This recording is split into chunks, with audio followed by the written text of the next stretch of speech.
Do you know, it's something I preach all the time, and I say that motivation will get you going, but discipline will keep you going.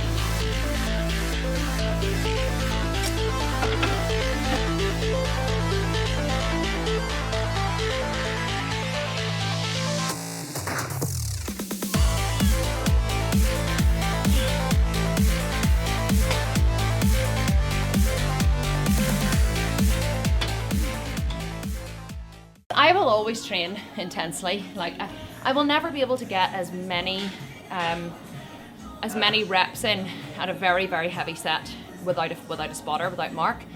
So I can never go just as heavy as I can go whenever I've got mark with me, but I'll never let myself off the hook. I'm the kind of person that when I do something, I do it intensely, I do it to the very best of my ability with the very maximum amount of effort that I've got, and I never let myself off the hook. So I don't need someone else to hold me accountable.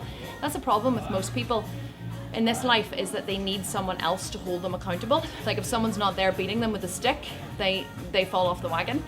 But one of the best things that you can do for yourself, for your training, for your business, for your life, is to learn how to hold yourself accountable. Because when you can hold yourself accountable, then you're completely free, then you can achieve anything. The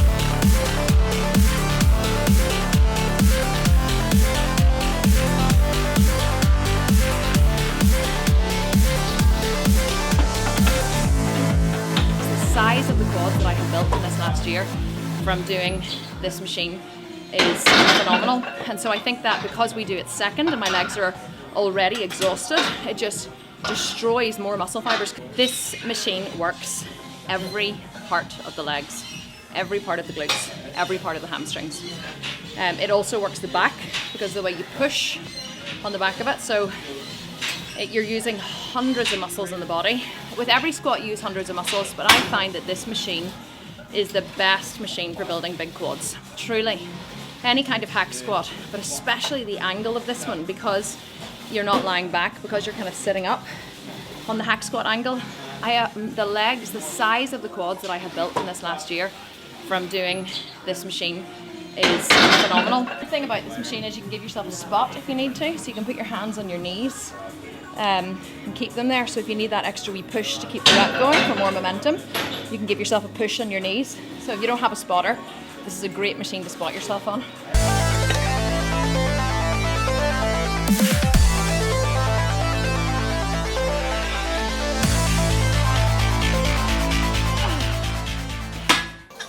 Your first two sets are your warm-up sets. Your third and fourth sets, if you do a fourth set, are your working sets. So a lot of people don't realize that. They think that every set has to be a killer or to failure. It doesn't. Muscle only grows in the final 2 to 4 reps of the final set. So your first two sets, I'll do 4 on this. First 2 sets will be a warm-up. Sets 3 and 4 are working sets. That's where the muscle grows and that's where the work begins.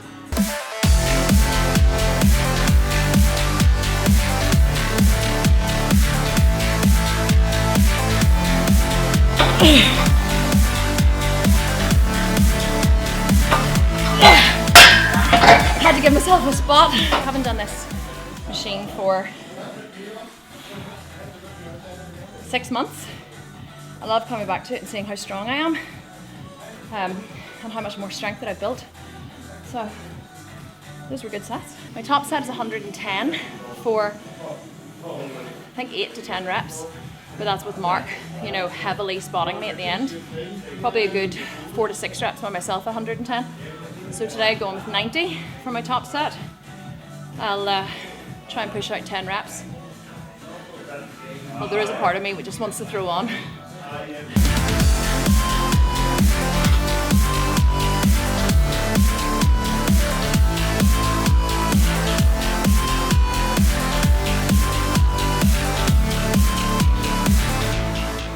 I hate walking lunges. Hate them. I am not an endurance athlete.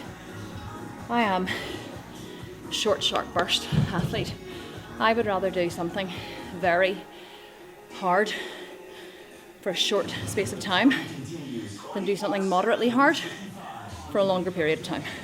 I think whenever you see the end is in sight, once you get up to the top and you turn around and you come back down, you realise this is your last set and you've only one more set of leg curls to do. So it just gives you like a wee burst of enthusiasm, a wee burst of it's nearly over, which then in turn just pushes you to go through the pain and go harder. This is such a mental game, you know. Your mind will give up way before your body does. And quite often they say that once your mind has given up, once you think you can do no more, you've only reached 60% of your potential. You have another 40% that you go. So you're just over halfway of what you could actually achieve once your mind says that you've had enough.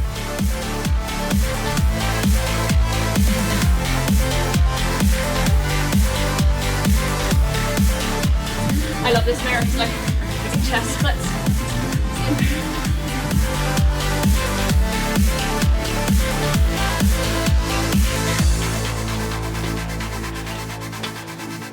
One thing I have developed over the years is an incredible amount of personal honesty.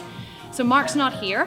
I could have said to myself, well, Mark's not here and he won't know if I don't train. So, you know, I'm just not going to train this week, or I'm just going to train light, or I'm just going to, you know, just go to the gym 3 times or whatever. So if I was dependent on Mark, an external force, to hold me accountable, I would be in serious trouble. I would not be as successful as I am today.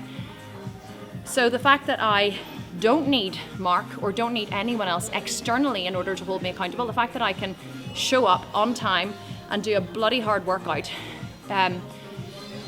is in part to do with personal honesty. I couldn't have walked out of this gym knowing that I hadn't given 100% of my being. Now, I am walking out today thinking I could have done one more heavier set on the incline, maybe one more heavier set on the pendulum squat.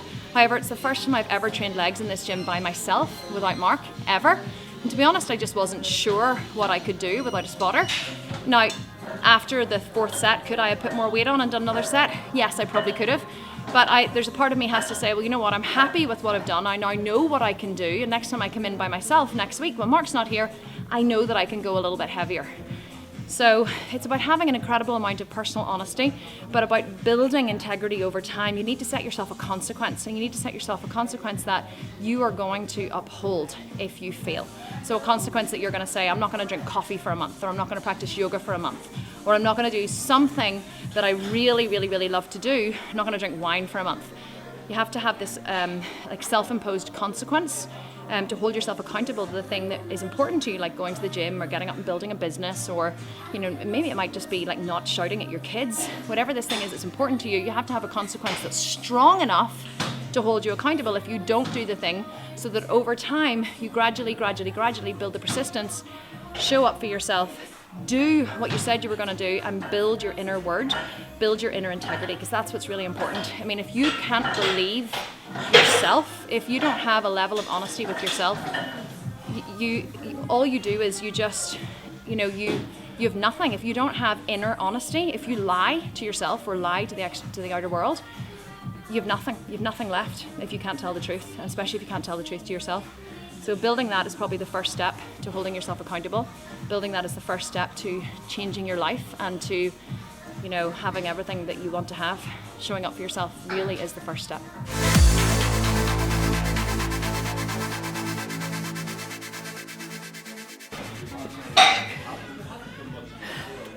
You're not putting any of this on for the camera, are you, Kim? No! No! This is all real and raw. This is how hard you need to work to get results. Most people just don't work hard enough.